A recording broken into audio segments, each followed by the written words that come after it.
Welcome to another episode of Pilots Say What, where we get to hear what pilots have to say. And today we'll be talking with Halley. Hi. I haven't really gotten to meet you yet, so this Yeah. is a good place to do it. In passing, maybe there's been Right. a little bit, but Oh yeah. today we're going to be talking about all sorts of things, like how your training went and how it's been since you become a CFI, and maybe what some of your plans are, and even how you got here in the first place. But without getting too far into it, would you mind introducing yourself real quick? Of course, yeah. So I'm Halley Bowers. Mhm. I'm from New Orleans, Louisiana. Okay. So I'd moved down here to Dallas in August to pursue the remainder of my flight training. Okay. Yeah, so I got my private down at a little mom and pop school in Louisiana, Okay. and it was a great experience. But Mhm. I was really looking for somewhere with more of a curriculum, right? Mhm. Somewhere with more of a syllabus. And after touring a few schools, I eventually decided that Thrust was the place for me. So I started here in August. Awesome. And Welcome. Well, more than welcome, I guess. How long have you been a CFI? so I started about at Thrust. I started flight instructing about a month ago. Okay, you said, yeah, about a month ago. I just want to make sure I Yeah, didn't say that wrong. Yes, so welcome as a CFI. You said that you were looking for something maybe with a little bit more structure and yeah, with a syllabus. Did that come after you started the other school, the Part 61? yeah. So I've gone to private school my whole life, so Mm-hmm. I'm very used to Mm, kind of a college prep atmosphere, really, right? Like somewhere that has a very strict curriculum and a strict syllabus. okay. Everything's written out and it's Yeah. by the book, right? Hmm. So I found it was a little loosey goosey where I had gone before. Yeah. But it still has made me into the pilot that I am today, Right. and I am so incredibly grateful for that. Right. Um, But yeah, I was just looking for somewhere, at least for the remainder of my training, just somewhere where I can have, something by the book. Right. And yeah, Thrust certainly did that for me. That makes sense. That makes sense. I know a Yeah. lot of people like to kind of try out flight training with 61, and then they Yeah, they say, you know what, I want to make a career out of this, and then they switch over. What indeed. made you interested in becoming a pilot in the first place? Was there anything? Did you know anyone? No, so there I'm a first generation pilot, so I've had nobody in my family that's anywhere really That's in awesome. aviation. I had gone to college for a year. Okay. Uh, like I said, I went to a college prep school, private school Mm, my whole life, where it is very by the book. Everybody okay. goes to college, whether you knew what you wanted to do or not. Okay. So I had gone to college for a year Mm-hmm. and was pursuing marketing. Mm-hmm. So I didn't necessarily know exactly what I wanted to do, Sure. but it took me a little bit to figure that out. Mm-hmm. So I started looking for just different, avenues, right? After Mm-hmm. I slowly started to realize, I don't know if this degree is for me or if, what I really want to do. I'm a very adventurous person. I'm Okay. someone who loves to get out there and get really good at like a skill and Yes. just perfect it and do it. So I had taken a discovery flight Okay. and I knew kind of from then, I was like, this is something I definitely want to pursue. So like you said, that part 61, Mm-hmm. I think just dipping my toes in the water of Yeah. aviation, it was a perfect place to start. Yeah. Was it hard to kind of make that decision though, to kind of not go forward with where you were at already? Because I feel like that's kind of the hardest part of starting something like flight Right. training, deciding that you don't want to do whatever your plan was. Right. What was that like? Because you were planned on finishing college, right? Did you Yes. still finish? No, so I had only Yeah. completed a year, and I Okay. knew after I'd taken the discovery flight, which Yeah. was in the middle of my second semester of college, I Yeah. knew from then Okay. that flight training was what I wanted to pursue. Okay. But I had finished out my year there. Okay. That way, if I ever wanted to go back and finish a degree, Okay. right, Yeah. just to have one, Hmm. I for sure can. I can pick up where I left off. Yeah. Okay. Yeah. Gotcha. It seems like you didn't really overthink it too much. You did the No. discovery flight, and it was like, I'm gonna Yeah. do this for sure. Yep. I just finished out the year, and if I needed to go back, All right. I would. But flight training has been like all in for me now. Super It's cool. incredible. Did you have to talk to your parents about it or anything like that? What did you have to do to kind of get set up and ready for it? And how did you go about hmm that? So my parents are like my number one supporters. Hmm. Especially my dad. He Yeah. is my biggest fan. That's Like awesome. he would do anything, and so my mom as well. Hmm. But they would anything that I want to do, they Yeah. will fully support me in as long as I'm all in. So they Okay. help me research a lot, especially since coming from someone who has no family Hmm. in aviation or didn't have too many resources, right? Right. Um, so they helped me like a ton researching, and they are just like my number one support system. Right. So And you also mentioned you kind of like doing things where you can kind of perfect it and work at it and yes. get better at it. And I always think of things like, I don't know, photography or sports or something like that. Did you do anything in high school or in college that you got to apply that to? So it's really crazy you say that, as my mom is actually a photographer, Okay. and that's her career, and she loves it. But I did all-star cheerleading growing up, and Okay. it was Pretty intense. my entire life, Okay. driving hours and hours to practice, Mhm. eventually getting a bronze globe at the cheerleading worlds. So Awesome. that was a Out in really, Florida, right? Is yeah, that in Florida? Yeah, I used to do yes, dance stuff, and so yeah, I know they have a section for dance at yes, Worlds. So, indeed. yeah. So yeah, that was just like my passion that I had for cheerleading and just all that drive that I had there. I really, really found that in aviation, and Mhm. my parents could see that too, Yeah. for sure. They could see Okay. that in me. They could see that same drive. Right. So, That they say. I always think about parents who talk about putting their kids in sports so they can learn mhm. some sort of discipline. But I really think it actually makes a difference. Maybe it's not sports. Maybe it has to be like cheerleading. I see it as a sport. But anything that your kid can get involved in Oh outside of yeah, school, I think seems like a good idea. 110%. So, okay. So you started flight training. Yeah. You said in August. Mhm. Okay. And tell me a little bit about what it was like on your first day coming in, not knowing anything about aviation. Tell me about your experience. So I had actually started thrust in August, starting with instrument. So Okay. I started getting my private license Hmm. around August of 2024 and finished up there at the Part 61 Right. around February of 2025. Okay. And in between that, so coming in, yeah, I mean, it was exciting. It Okay. was something that I found myself like something new, something I wanted to learn. Right. So I kind of really put my all into it, getting my private. Hmm. Now, when I first started, weather was always kind of a battle, especially in Southeast Louisiana over Right. there. It was, kind of hurricane season, and Okay. it was very on and off. But once we were able to kind of get past that, Hmm. and I got that private rating, I actually got to I kind of immersed myself in aviation. Okay. So I joined a bunch of organizations like the EAA, Women in Aviation, the Hmm. 99s. And, after I got that first step done with flight training, I Hmm. really got to like go see like all these organizations and met some Right. really incredible people Yeah. with some incredible stories before coming here. Yeah. I was actually just talking with I think it was Jisun. Hmm. She's really nice. Yeah, I've met her actually. Yeah, she's awesome. Yeah. She's in I think the same Hmm. organizations or got Yeah. involved anyways, and she was explaining it to me.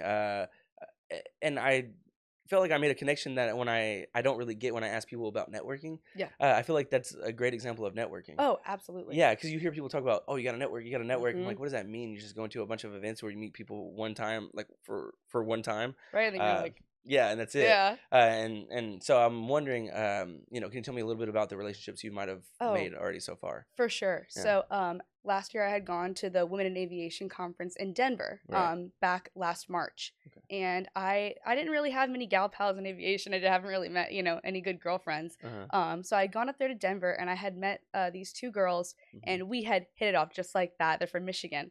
Okay. They're incredible, and we had just made such great friends at the So conference. cool. And after, we had stayed in touch. Hmm.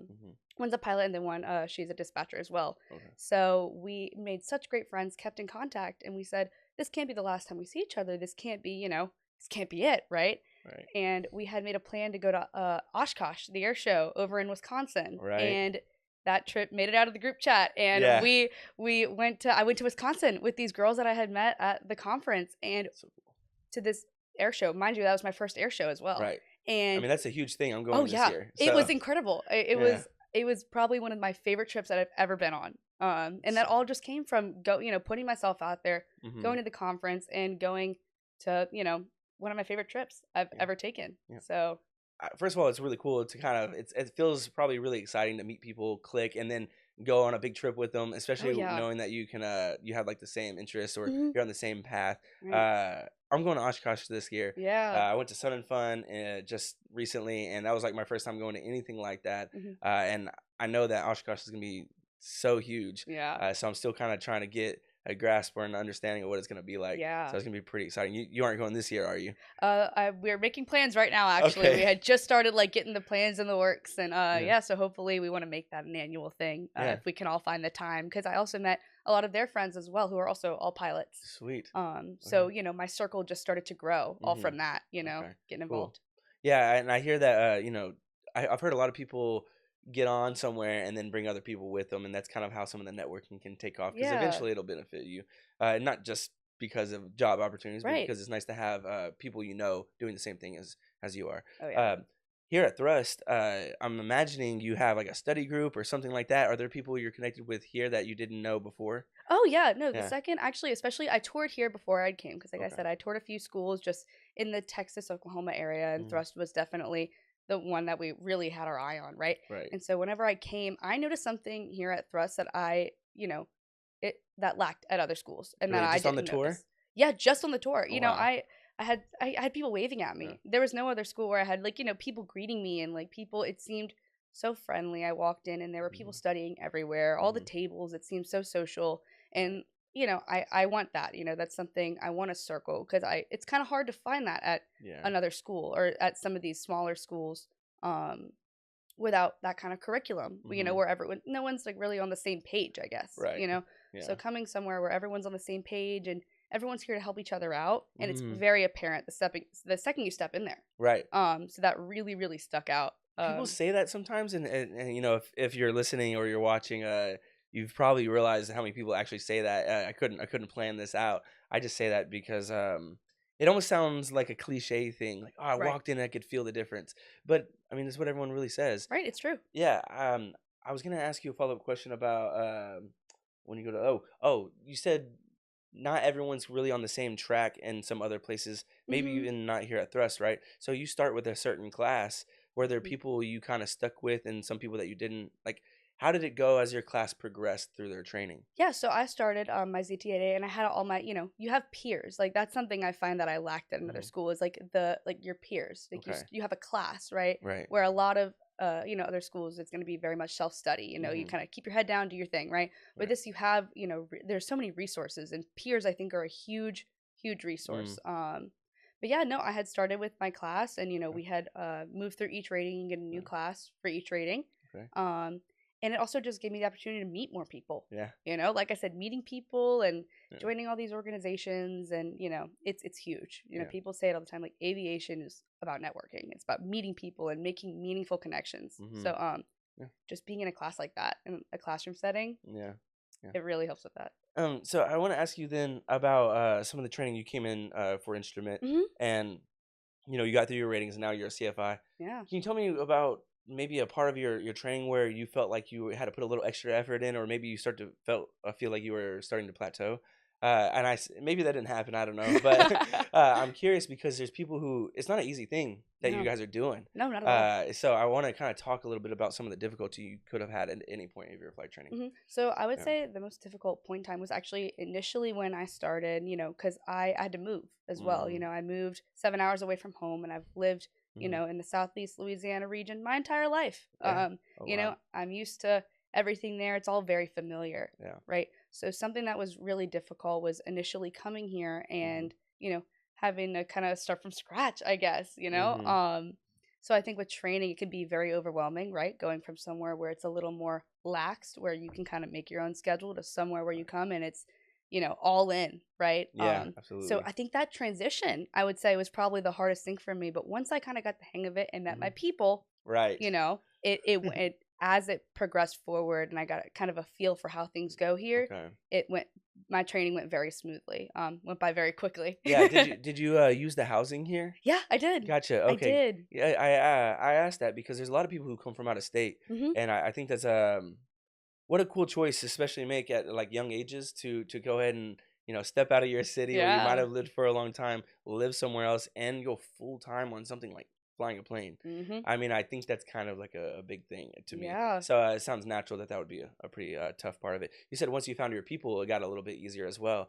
And I guess I already asked you a little bit about that, but I guess what I want to know: do you do anything outside of flight training to kind of I don't know, take your mind off of it every now and then? Yeah, well, Yeah. I'm really big into the gym. Okay. I love going to the gym. That's Awesome. something, especially after I stopped cheerleading. I wanted to stay active. I wanted Right. to, keep up my physique, as Yeah. everyone wants to, right? Yeah. But yeah, I found myself like really immersed in the gym. Okay. I love going to the gym. I play a little bit of guitar, so Okay. that's That's like awesome. a little hobby of Just like at mine. home kind of Yeah, thing. yeah, yeah. Okay. Nothing, no, nothing like serious, but Yeah. just as a little hobby, right? Yeah. Yeah, definitely. When it comes to flight training, it's very time consuming. So having those little things like going to the gym and just Yeah. being able to like release, Yes. I it's started. awesome. I picked the gym back up recently because Yeah. I've always been like a little bit of a runner, and I've always just Hmm. been real active on my feet. But I mean, I'm getting a little older. I'm working at a desk Yeah. often, not all the time, but often. And I'm just now getting back in the gym, and I realize it really does help your mental, though. Oh yeah, I mean, it's and I can imagine for flight training needing something like that. for sure. They say eat, sleep, breathe aviation, though, Hmm. and so we just talked about how you might need to do something else to kind of help take your mind off of it Yeah. and keep yourself going. How much time are you spending? Like, what does your day look like as a student pilot, and then now as a CFI, maybe? So as a student pilot, it was Hmm. definitely like always staying on top of your schedule and knowing what's next, staying Hmm. ahead of the game, right? Right. So it was kind of like it would be like wake up, and then depending with thrust, since it is a full-time program, you could have things going on in the Hmm. morning, you could have things going on at night, Yeah. so it's kind of coming in, having to work with all that. Now I Yeah. have a gym that's really close by. Okay. So anytime like I could fit in between whether it's a ground Hmm. or flight or Hmm. just anything, and depending on the lengths of it, you got Okay. to kind of work with it. You got to Right. roll with the punches. That's like a Yeah. great way I can put it, right? Yeah. But whenever you sign up for this program, that's kind of what you should be prepared for if you want to Hmm. get through it efficiently, which Right. is what thrust is all about, right? Yeah, absolutely. Yeah, it's about moving fast. Yeah. Uh, do you have early flights? Any late flights? I mean, is there like an expectation of when you're flying every day? Is there any sort of routine, or is it scheduled for you and you just follow the schedule? Yeah, so coming from like the CFI side of things, right? Hmm. So whenever you start as a CFI, there are Hmm. two shifts. You can get morning shift or evening shift. Okay. So through each rating as a student, you're going to have a new instructor. Mm, Um, and each instructor may have a different shift. So they could have an evening shift, so you could be flying at 10 at night, or you could right. be flying at 1 p.m. in the afternoon, Okay. or you can get an instructor with a morning shift, and you could be flying at 7 a.m. Right. So it depends on actually what instructor you have and what their shift is. Okay. So That makes sense. I have evening shift. Oh, you have So the evening shift. Do you like yes, the evening shift? Because yes. I think on my last pod, like what was his name? Sorry, I was talking to one of our guests just recently, and Yeah. he says he had just had like a 4 a.m. flight that Hmm. day, and then he was sitting down with me at probably around 1 p.m. I'm like, man, you have a long day, don't You're you? like, how do you do that? Yeah. Yeah, some Yeah. people really, really like it actually because whenever you're done with your evening shift, um, it can be about like 10 o'clock at night. Some Hmm. people really like the morning shift because you're done by 1 p.m. in the afternoon Yeah. and you have the rest of your day. Yeah. Personally, for me, I'm more of a night owl. I'm not Okay. typically a morning person. Yeah. I'll get up when I have to, especially as a student. I did Hmm. have an instructor who had a morning shift, so Right. I didn't mind going in there. And that's another thing that I noticed with Mm. aviation, right? And how I kind of knew it was for me. Hmm. I am not a morning person, but I don't mind getting up at 5:30 in the morning to go fly. Okay. Right. And that's what my parents could tell too. They were like you're getting up like on your own so easy just to, go and fly at like, Yeah. That's at awesome. dawn. I can imagine. I think that's how I knew I like to do certain things too. Yeah. If it's a little easier to get up or do like to Mhm. prepare for it or to think about it, I try to follow Right. that feeling. Anyways, I'm not good at the sitting still, too much regimen. Yeah. I'm not really good at that unless I really need to like focus or hyper focus on something. I don't like doing too many multiple things. I like to be all about something. Right. So that's pretty cool. That's one of my favorite things about talking to the pilots that come on the podcast. You guys are really, I don't know, flying is like it's like a craft, Oh like we yeah. kind of talked about earlier. So that's something that's really cool. Have you been able to tie anything from any maybe behaviors or something you've learned from your cheerleading days to how you approach aviation now? I know that Oh sounds kind of yeah. crazy, but Yeah, yeah. so actually, like in cheerleading, I mean, it's all about like, aviation obviously has a lot to do with aerodynamics and it's maneuvering a plane, but cheerleading and when you're tumbling and when you're Mm-hmm. flipping, right? Mm-hmm. I mean, you have to aerodynamically move your body. Yeah. And there are, angles and, ways where you can hit the floor to get the highest rebound to do the Mm-hmm. highest flip, Okay. right? I find a lot of that similar with aviation. Obviously, it's Yeah. not, with tumbling, but you're not maneuvering yourself, but you're maneuvering a plane. Mm-hmm. Mm-hmm. So I find a lot of, how I felt about that, my passion for that, and how like what's the word I'm looking for? How like how much attention to detail Right. there Okay. is with that, Yes. with maneuvering a plane. So there's definitely like a huge like Mm-hmm. I guess relatability between it. Yeah, and I mean, I like the way you put it, the attention to detail. That's Yes. part of what it is that you got to draw a line between because Mhm. when you're really trying to get good at something, you get to a point where you kind of have to pay attention to the detail. Like you Mhm. said, a certain angle, a certain direction that you want to hit the Yeah. mat and get the height that you want. Yeah. You really have to start to like really break it down. You're like, I need to bend a little bit more in a certain Yeah. direction. Also, spatial awareness, I'm sure, Mhm. goes a long way. Oh, it Hand-eye does. coordination, things like Yeah. that. Turns out not a lot of people have that if they haven't come from not a lot of people have that coming from not doing any sort of sports or Mhm. physical activity. you have to take an aptitude test at the beginning before Mhm. you start flying, right? Mhm. Is that what is? I Whenever haven't asked anyone about that. Can you tell me about that? Yeah, so, like, when are you talking about, like, whenever you get a medical? Yeah, yes, I Yeah. think it's around. I guess it's when you get the medical. I know that there's like a Yeah. spatial awareness kind of thing, and to make sure that you're like maybe capable of flying. Yeah, Yeah. they test your sight. They're gonna test, Okay. they definitely test your sight and just like a lot of your previous medical history, Mm-hmm. they'll really look into. Luckily for me, I have nothing that, was gonna hinder me from that. But some Yeah. people do have things that hinder them, but they Mm-hmm. can get past that. Right. I personally know people who have had instances with their medical that's, Mm-hmm. held them back for a moment, but they Right. were able, to it's a lot of paperwork and a lot of time, Yeah, but it is. they can get past that and get into flying. Mm-hmm. So Yeah, and if you're, I mean, if you're someone who's listening or watching, we do have a video with a medical examiner mhm. on our channel that people like to refer to often, and we have Yeah. several podcast guests that have been able to move past maybe a deferred medical or something like that. And uh, from talking to them, I know it's not easy, but people do it, and I hate to hear the idea that someone's like maybe stuck and stopped. So, Right. give us a call if you want some advice, maybe, or at least check out some of those videos, guys. So in your flight training, you're an instrument, and you talked about one of the most difficult parts was just the transition itself. Um, you probably were pretty good at studying already. How was it flying the plane? Did you have to get the hang of it? I mean, I don't think people can imagine themselves flying a plane. So I'm wondering, can you Mhm. describe what it's like going from not flying a plane to flying a plane?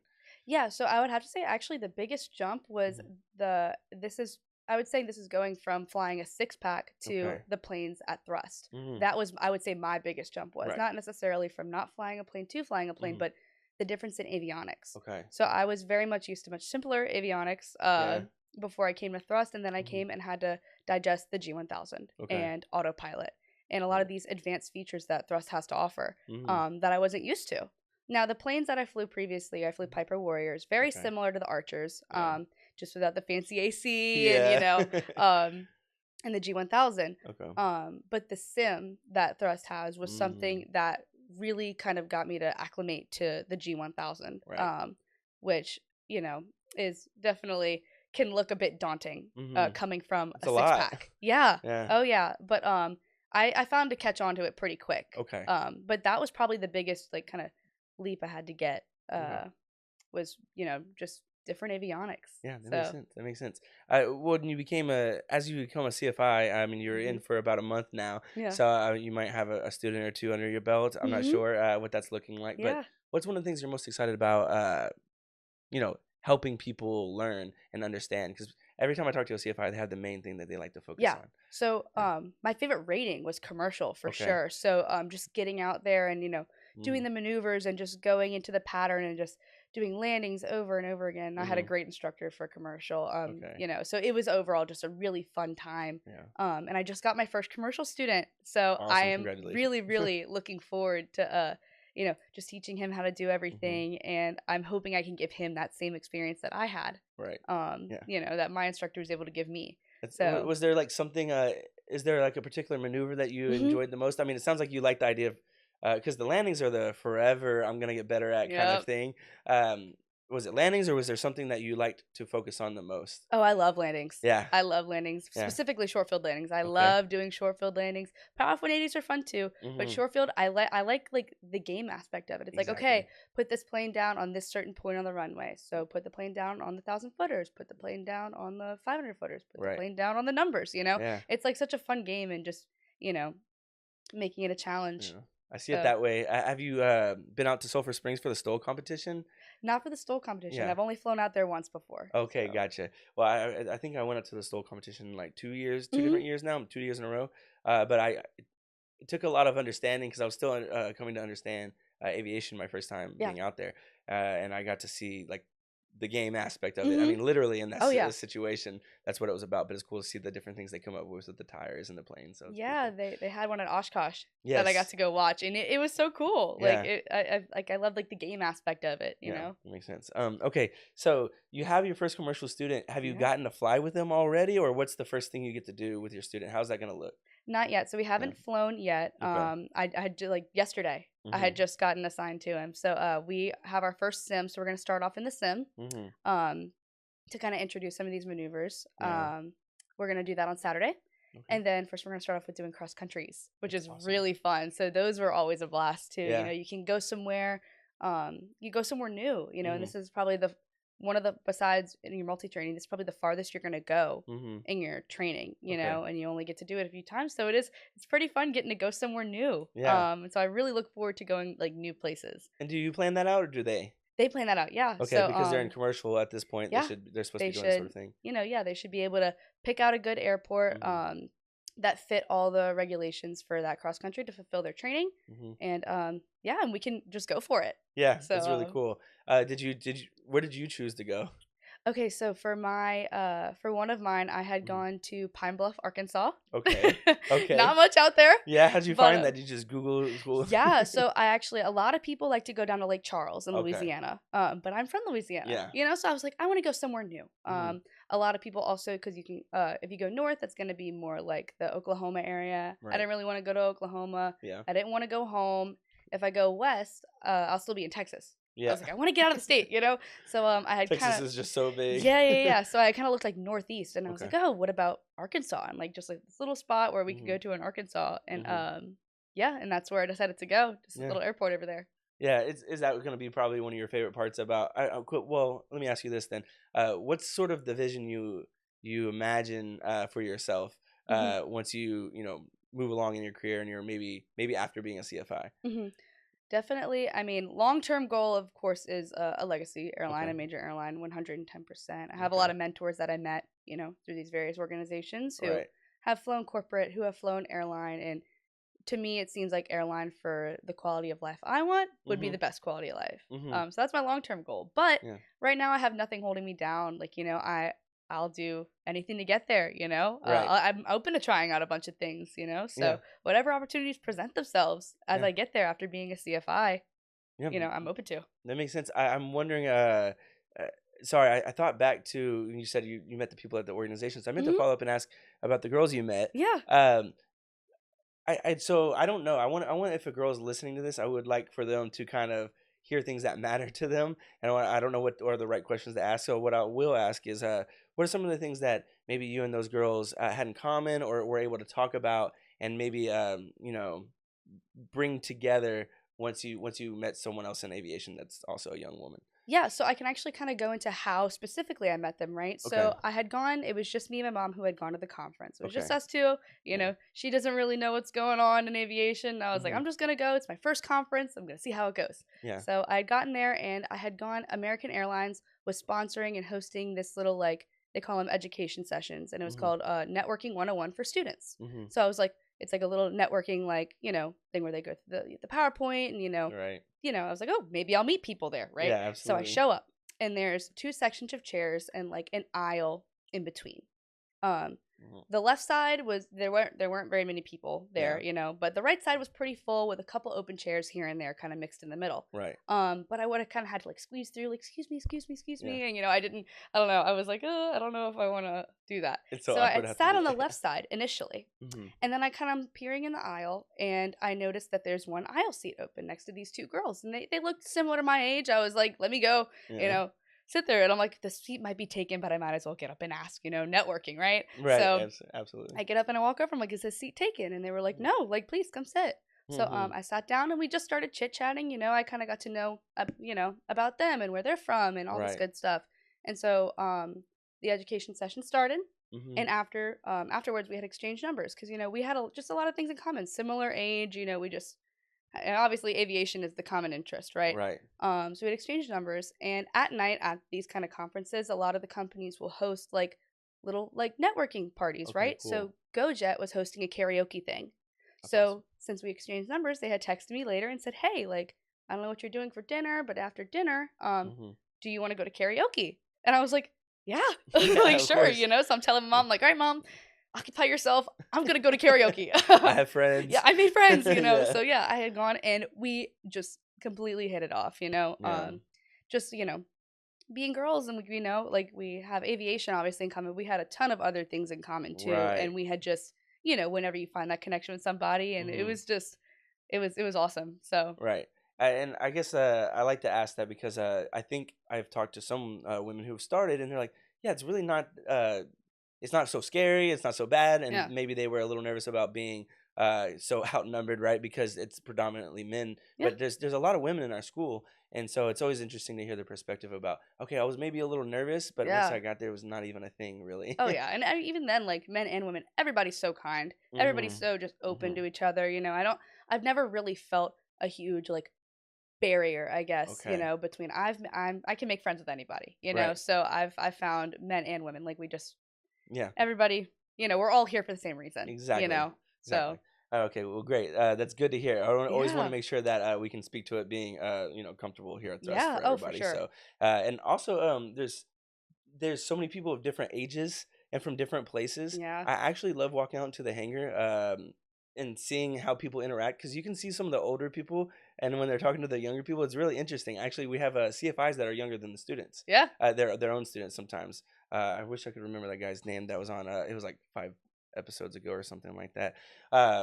But that's really cool to hear about. yeah. I was gonna ask you about moving through your training. One of what you wanted to do. You talked about the Legacy Airline. Mhm. Um, is there anywhere you're looking to maybe move or live in the long run? So I would definitely move back home. I Okay. love where I grew up, Hmm. for sure. And I'm live very close to New Orleans, so I mean, like, there's a big airport there. I would for sure live there. Right. Texas has treated me very great too. I Yeah. love Texas. It's Yeah. been really good to me so far. The weather's pretty similar, not as humid Right. to where I grew up, but it's Right. it's been very good to me. I think somewhere on the East Coast too. Okay. I would very much be open to Like the living. East Coast? Is it like the city stuff, or where on the East Yeah, Coast? definitely. I like the coast. Like I like, like so like a Coast itself. Carolina or something like Okay. that. Cool.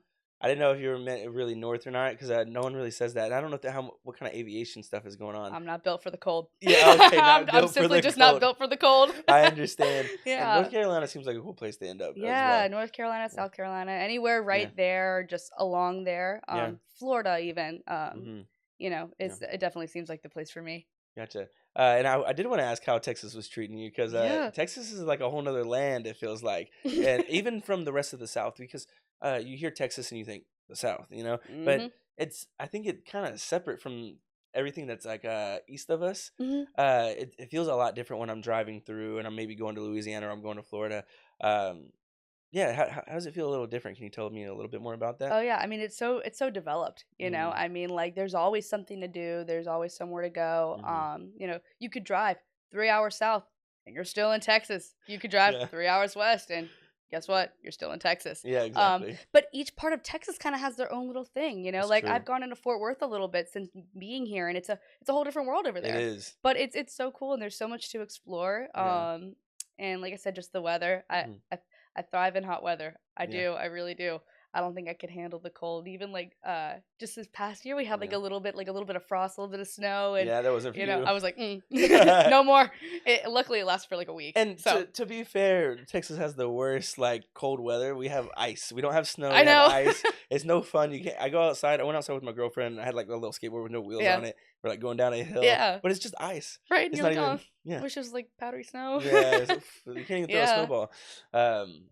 Do you have friends back at home that you kind of get to catch up with, and they ask you about your flight training and things like that? Yeah, yeah. So I had a few come up and visit me around New Year's. Okay, So that was a lot of fun. that's really And cool. then yeah, I mean I've been home a few times as well Okay. since starting here. I've, kind of found little times, within my Hmm. days off where I could go home and just reunite with my family, reunite with my friends and all Hmm. that. And it's really cool to like kind of catch them up on everything I've been Right. doing cuz they're kind of like it's very foreign to them as well. Yeah. Um Absolutely. a lot of them go to LSU. So Okay. yeah, but That's awesome. it's really cool to go up there and You're the one like kind of going off and doing a yeah. way different thing, right? Yeah, I told you I'm a little adventurous. I like Yeah, it. exactly. Well, I mean, you could have just chose somewhere easy that someone else has gone to for your cross country, Mhm. right? You could have chose somewhere that maybe your instructor was familiar with, or that some of your friends have gone to, Yeah. but you purposely chose the one that you hadn't gone to and Yeah. that you're least familiar with. Yeah. So I think that speaks It to was a it. completely new place for me and my instructor. We were like, "All right, let's go try it out. Let's go see." But Exactly. that's the point of it. Yeah, yeah. Exploring new places. Do you, I kind of imagine you wanting to take a few steps in between getting from CFI to the legacy because I feel like you're gonna want to do more fly different kinds of Oh planes. Have yeah. you considered or looked into anything like charter or corporate or anything like that? A bit, a Yeah, bit. I mean, and like I said, if I'm not anything that will suggesting. get, I'm yeah, just yeah, yeah, anything yeah. that will get me. So actually, one of my mentors, she's a first officer for American currently, Hmm. but she was also a captain at a regional, and Okay. she also flew corporately. So she's Okay. kind of had a taste of everything, right? And Hmm. I often reflect to her Hmm. for just advice, and like she'll always get me right, you Okay. know. Yeah. But for her, definitely where she's at right now, and she has kids, she's married, Okay. she's that kind of lifestyle is something that I'm searching for, right? Hmm. Um, and it works for her. Right. That's She awesome. said definitely right now I'm not being held down by anything though. Yeah. So I would, I'll dabble in 135, I'll dabble in corporate here and there, Right. Right. to get me to my end goal, like where she is. I find her to be a huge inspiration. Absolutely. So, Yeah, and it's nice to kind of build flight hours in different ways. But I like to ask that because we talk a lot about the airlines, but a lot of mhm, people do go on to maybe work at a 135 yeah, operation, and I think that's really cool to think that you don't necessarily have to wait until you're 1,500 hours to go ahead and fly a jet somewhere. yeah. Now I don't know what the other minimums are. Do you know anything about that? Yeah, I mean you have like restricted ATP if you but when it comes to total time, Sorry, I'm. Is it? It's different for 135 operations, right? Or is it not? yeah. Do I you feel like it know? depends. It Yeah. has a lot to do with insurance. Okay. Okay. So it varies, Okay. right? And just the kind of planes that they operate. Yeah. So either way, my point is it's cool to know that people have options Yeah. when they're a CFI, or maybe if they don't land a job as a CFI and they go on to do something else. Right. There's a Oh, lot of different ways to go about it. yes, there Many are. people finish college and then come here and then use their degree in aviation. Yeah. I've seen that a lot, Yeah. and so it's pretty cool to know that It there's so many really different ways is. to go. I had a follow up of question of a lot of times today, and I've moved around so much. I have no Yeah. idea what I was going to Bouncing ask back you. and forth. Yeah, we really I love are. it. Is there something you would want people to know? Let's just say there's someone like you. Actually, just let's take it back. What would you tell yourself before you ever started even the Part 61 school? Mhm. Is there anything you would want to tell yourself about flight training that you didn't know at the time before you ever started? Yeah. I think. Um, It's kind of broad, but I know it's training, but it's still a full time job. okay. And really, with those little bits of time that you have, Yeah. immerse yourself. I wish I would have gotten into that kind of stuff earlier. Okay. Because when I had first started flight training, still dipping my toes in the water, right? Right. Getting into it, it was a little daunting, but I think if I would have, started these organizations earlier and Yeah. applied for scholarships earlier and, had all these opportunities a little bit earlier, it might have Mhm. made that initial jump in easier. Yeah, I can imagine, and I've heard that from a lot of people. They say, "Oh, I didn't realize what type of." I mean, I knew I was committed, right? I Hmm. wasn't gonna work. I wasn't gonna go to college. I was Right. gonna do this. Yep. But I'm wondering what it really means to be kind of like to get into it and realize, oh, there's more energy and time to put into it. What do you mean when you say that? Was there like a realization for you to think, oh, I should take more time to prepare for flights and studying? So when Okay. I started, Hmm. right, I think, I really had to kind of put my all into it. And I had to put my all into it, obviously, throughout the entire thing. Okay. But I kind of made an excuse. I was like, oh, well, when I'm done with my training, then I can get involved in these things, right? Because Okay. I hadn't gotten involved with any of those organizations Hmm. until after I got in my private. Okay. Because I was like, oh, now I can take a break and kind of get involved. Hmm. But I think if I would have gotten involved in those earlier, Mm. it would have made, it not as, what's the word, daunting or, Hmm. challenging. I could have met these people and had people to turn to Hmm. if I was struggling. That makes sense. So I think just getting involved as soon as possible, as soon as you can, and getting Okay. different perspectives and all Hmm. that stuff from the initial start of your training. Right. Have you been able to see someone who maybe hasn't gotten too involved, and then you're like, hey, you kind of push them to do it? Have you been able to see like what it looks like to not be involved? I don't want to maybe make you talk bad about anyone, but No, no, no, my not at question all. is, what is it like if you're not doing that?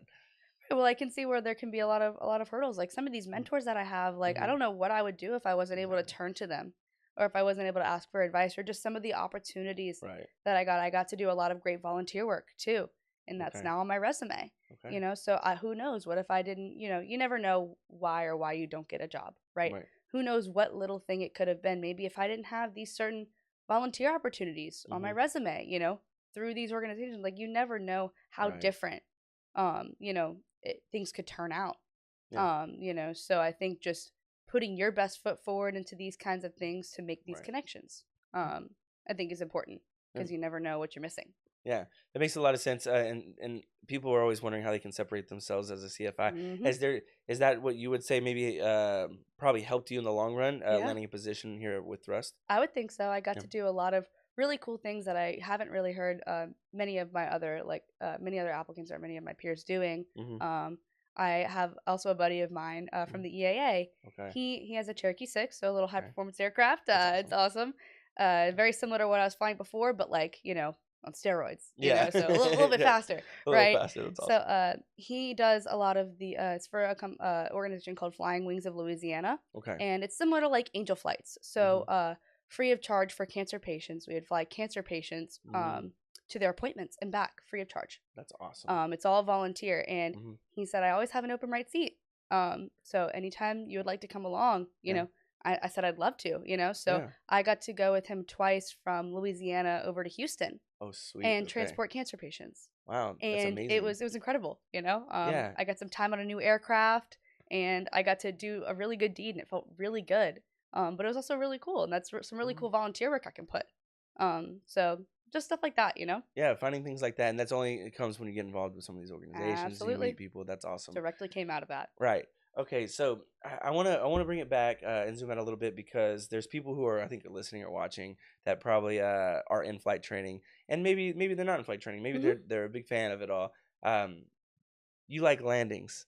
I do. I They're a lot of want I fun. want to know if you can tell me something that really helped you improve in landings. Was there a moment where you're like a light bulb went off and you're like, if I do this, it's gonna make it easier every time? Can you explain a little bit about landings for me? Yeah. Yeah. So when I had gotten into it, Mhm. for some reason, I had never realized you got to look at the end of the runway to Right. get a gauge on when you should What were you doing flare. instead? I was just kind of looking in front of me. Yeah, just like trying to see the Just at ground. Or... least initially, I was like, yeah, like, just Yeah. trying to see the ground. I could never really get a good grasp of Yeah. like where I was or when to flare and, Okay. the timing of it all and Okay. power management as well. That's huge. Right. I would say like my 3 tips for like landing, I would Yes. say a good landing comes from a good pattern, right? Your pattern has to be good before you can do a good landing, right? Okay. Your pattern sets up your landing. Right. That's one. I'd say Mhm. power management and airspeed management Right. is huge, and that's something that I didn't really have a grasp on when I first started. Right. Being at the correct airspeed and the correct power settings and how to compensate for those kinds of things, right? Right. And then well, this is kind of one that you should know, day one when you start learning landings, but you got to look at the end of the runway. Okay. And I wasn't doing that. And, right when I had kind of figured that out, Yeah. landings came a lot better for me. But, Yeah. yeah, it's a lot of fun. I've heard that one a lot actually. Yeah. And I'm wondering how I could land a plane with a little bit of guidance, of course. But Hmm. I wonder that because I hear like some of the similar tips, and I'm like, people say they went a long time without knowing something like looking at the Yeah. end of the runway. I hear that often, and I'm like, well, I know that, so maybe when I get started, Yeah, I you're can. like, oh. That's good. Can you explain to me, the- you know, the pattern? Can you explain a little bit to me about the pattern? And I'm gonna follow up with Hmm. how you apply airspeed and power management in that because there's the shape of the pattern, Of course. but then there's of course looking at your instruments and understanding what your aircraft is doing. So Right. for people who just the basics of a pattern.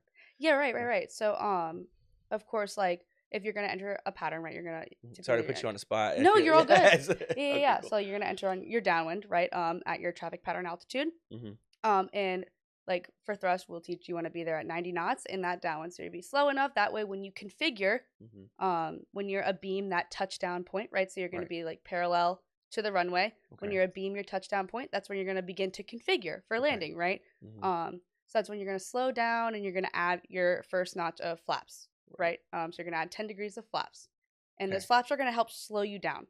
Okay. So from going from 90 knots, you're gonna slow down to 85. And what does it feel like in the aircraft to be adding flaps? Right? Is it pulling on the yoke? Is it Yeah, the okay? you can kind of feel like the aircraft like start to. You can kind of feel yourself Lose a like little. Okay. yeah. Yeah. You can feel it kind of like rise a bit because that flap is creating more lift under the wing. Right. Okay. Copy. So you can feel that.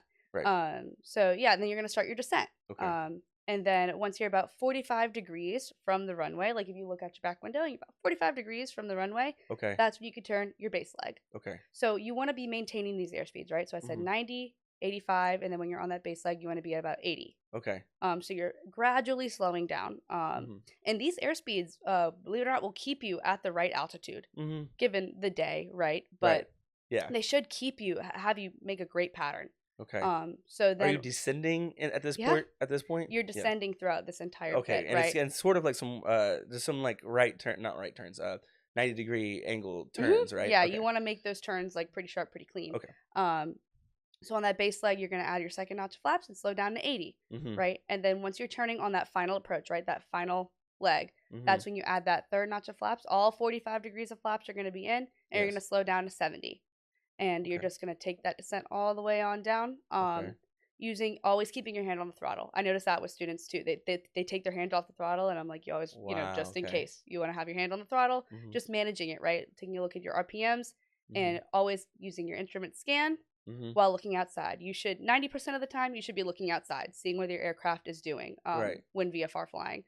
But Okay. it's okay. Like glance at your instruments to use them as a reference, right? Yeah. And see Mhm. kind of where you're at and orient yourself. Right. Um, and then whenever you kind of get into that ground effect Yeah. and you're kind of floating above the runway, wondering, okay, when am I going to touch down? You Yeah. shift your eyes to the end of the runway. Okay. You shift your eyes to the internet, and that's part of where you apply that. Okay. Yep. And when you're turning on final from base, right? Hmm. Okay. Yeah. Is there like a visual cue for that as well? Because before, there's like the 45-degree angle, and then when you get when you're about to line up with the runway, what's the visual cue there? Is there one? Yeah. So I would say that one kind of comes from, I mean, at least for me, I kind of learned that through experience. Okay. It's okay if you overshoot it a little bit, Okay. you just line back up. If you Okay. undershoot it, you can just line back up with it and correct it. Now, you can Mhm. always go around. If Okay. your approach on final is very critical. If your Mhm. approach on final is not where you want it, if you're really, really fast, if you're really, really slow, or if you find yourself descending way too much, or if your approach is not stable, Right. go around. And Right. that's also huge. That's something that you should emphasize with landings, even from day one of flight training, is aeronautical decision making. Yeah. ADM, knowing it's time to go around, it's time Mhm. to, yes, you don't want to push the envelope too much, right? And just Mhm. making smart decisions as a pilot is something that I think should really be emphasized in landing Right. because, especially if you get a little gust of wind Yeah. while you're on final, you're really close to the ground and you're Yeah. slow. You're Mhm. you're low and you're slow. Right. So just knowing when it's the right time to, go around and Yeah. try again, Yeah, you know. that brings me to something that I always find interesting when I hear people talk about it, because it's such a interest. It feels like a very nuanced thing to teach. Mhm. So you talked about ADM, and I don't know exactly how it relates, but hazardous attitudes. Yeah. What do you learn this in CFI, or you learn it earlier From on? day one. Day Day one one. of flight training is that's Okay, that's where all these things are going to be introduced. and I mean, you train on them. You get tested on them too, right? Yeah, I mean, I think you should actually look within yourself too, especially in flight training, and recognize and be aware, right, Okay. of these hazardous attitudes, and look within yourself and see, okay, what do I see could kind of resonate with me, right? Right. And how can I prevent that? And you learn these antidotes, and you learn, Okay. how to prevent these things from day one. That's how crucial it is. Yeah, I just find that interesting, and I thought about it now because you have to decide when to maybe go around. In a lot of situations, some of the things I hear people maybe talk about for hazardous attitudes, Mhm. what would maybe make someone not go around when they should? Yeah. Is there an attitude for that? Yeah, macho. Macho. Feeling it's called macho. So like Okay. whenever you feel macho, it's like, oh, but I can do it. I can still do it. Like, like I can do this, Hmm. but you got to kind of realize that you got to make smart decisions, Okay. it Okay. can be like, oh, I can do anything. It's, it can't happen to me, but like it can, Wow, it's interesting. It's such an interesting thought process. It seems so applicable for yes. I've talked to people when they were like fresh students, maybe a new CFI, and then maybe a tenured CFI. I mean, I've had people on here at 3 different stages in their training before, and sometimes you can really see the way they talk changes, the way they carry themselves Mhm. changes because of something about flight training. It really pushes you. Yeah. And I'm thinking about hazardous attitudes, right? Yeah. How that's not just applicable in aviation. Oh I yeah. mean, if you learn not to be too macho, for example, in a situation like that, I can imagine how that could help you in life too. To Right. maybe sit down, take a break, go to the gym, or Hmm. play the guitar instead Yeah, of that's why being that like, stuff's so no, I'm important. just gonna lock in. Yeah. I mean, So I think that stuff is so important, especially to, as a CFI, I think it's your job to, help your students recognize that. okay. If you start seeing something in them, Hmm. and just notice it, maybe try addressing it. Hmm. Or like, cause that's something that you want to nip in the bud, like Yeah. immediately, and just make sure that they're aware of it, Yeah. So as a CFI, I think that's really crucial of Yeah. identifying it and we're helping your students work through it. Right, that makes sense. Okay, pulling it back again. You've been a CFI for about a month. You have Hmm. your instrument student, and you guys are going to end up prepping for like a cross country. Uh, do you stick with one type of student throughout your being a CFI? Do you end Mhm. up gravitating towards another? How does it kind of work to be a CFI? At least here at Thrust, do you know? Yeah, yeah. Yeah. So when you first start instructing here at Mhm. Thrust, there are 3 ratings that you're going to be checked out to, teach, right? So I Mhm. can teach instrument students, I Right. can teach commercial students, and I Right. can teach CFII students. Mhm. So those are the 3 ratings I can do, Okay. right? Because I'm a new instructor. Think if a new instructor started teaching a private student, that's new plus new. Right. That can Not get a very little good. shaky, right? Yeah. So here at Thrust, whenever you start instructing, those are going to be the 3 ratings you're going to start with. Right. And as you move forward, right, once you get either a certain pass rate or a certain amount of dual instruction, Mhm. you can get checked out to teach privates and Mhm. get checked out to teach CFIs. Right. Um, but those are going to be the first kind of ratings you're going to start with. So Okay. my first student I started with is an instrument student, Mhm. and then I just got my first commercial student. So Okay. Cool. That's just in the exciting. beginning phases of that. Right. Gotcha. And do you know if CFIs who maybe tend to teach more of one thing than another? Um, I just don't know if there's like a I standard feel to it. like That's it just why. depends on the need. Okay. I would say I don't really know all the inner workings, so Right. but That makes sense. That yeah. makes sense. Okay. Um, you talked about wanting to be really good at the things you do, right? Mhm. I asked that because I want to know a little bit more about what does it kind of look like? Because when you get in here, you're new and you know that, and then you start to get a little bit better, and now you're a CFI, and you still have only a certain number of hours. I'm wondering, what does it look like to get better for you at this point Mhm. at flight training or flying a plane? Right. Well, Yeah. even when you're a student, Hmm. there's always room for improvement. Okay. When you're an instructor, there's always room for improvement. Okay. In aviation, no matter where or what stage Hmm. you are always improving and you are always learning new. Just when, if you're at 1,000 hours and you thought you knew everything, Hmm. you don't. So just Right. keeping an open mind and always being open to learning new things and Right. to exploring new things because in aviation there's so much that you can learn. Hmm. Um so yeah, just Yeah. staying open and you learn new things every day. Yeah, exactly. And I guess it's not hard to find out that you don't know everything. Yeah. In aviation, there's so much to know. Mhm. I guess I asked that because it's easy to think that I know what I'm doing, and Yeah. and it's not that you don't know what you're doing, but it, I don't know how people. I've talked to people, and I'm like, how do I get them to understand that there's a lot more to this? Yeah. And I'm wondering what those kind of conversations end up looking like. Uh, well, thank you for talking to me Oh, of about course. your flight training so far. I feel Yeah. like I have a lot more questions. We jumped around a lot today, and I did want to ask you about how it started and how you've come along. And it's nice to know that you have the drive that you have. And I hope that people who are listening uh, can pick up on that kind of thing. And if anyone's curious now about flight training and what it's like, just Google flight school near me. I mean, if you're near Thrust Flight, of course, come take a tour, see what it's like, or do a discovery flight. There's no commitment to that. But wherever you are, flight school near me, you're going to find someone who wants to take you up in their plane. I promise you. What is it? If you meet a pilot, they'll tell you. Yep. That's right. It's one of those For things. sure. And so I just wanted to make sure that's apparent. And maybe if you guys come by, you'll be able to see Halley or me or something. I'll be around. Is there anything you would say to anyone who's maybe thinking about starting flight training? It seems like you didn't think about it too long before you did it. So I'm curious, what would you Yeah. say to anyone else? I would say don't overthink it. Yeah. Really don't overthink it. If it's something that you feel drawn to, give it a try. Just Cool. go take that discovery flight. Go do something like that and Uh just huh. dip your toes in the water. Yeah. And see if this is the right thing for you. Right.